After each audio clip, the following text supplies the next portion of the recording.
Group 2 పోస్టులను పెంచాలని DSC వాయిదా వేసి మెగా డీఎస్సీని ప్రకటించాలని వారం రోజులుగా ఓయూలో మోతీలాల్ నిరాహార దీక్షను చేస్తున్నారు. ఇక ఈ నేపథ్యంలో మోతీలాల్కు మద్దతుగా ఓయూలో విద్యార్థులు భారీ ర్యాలీని చేపట్టారు.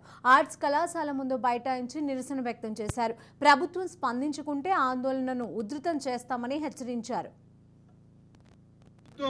ఇప్పుడు దాకా స్పందించకపోవడం చాలా బాధాకరం. నిరుద్యోగుల కోసమే మా ప్రభుత్వం ఏర్పడితే నిరుద్యోగుల కోసం సంవత్సరానికి 2 లక్షల ఉద్యోగాలు ఈ 10 డిమాండ్లు ఏదైతే మేము పెట్టినామో గ్రూప్ 1 కి 1:10, గ్రూప్ 3 3,000 పోస్టులు, గ్రూప్ 2 2,000 పోస్టులు, మెగా డిఎస్సీ ప్రకటించాలి.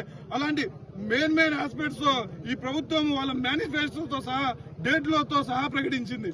కానీ ఇప్పుడు ప్రభుత్వం ఏర్పడిన తర్వాత అన్ని ఎలక్షన్స్ అయిపోయిన తర్వాత అంతా గమ్మునైపోయి 10 రోజులు 8 రోజులుగా దీక్షలు చేస్తున్నా, ఎంత ధర్నాలు చేస్తున్నా వాళ్ళ ఎమ్మెల్యేలను మంత్రులను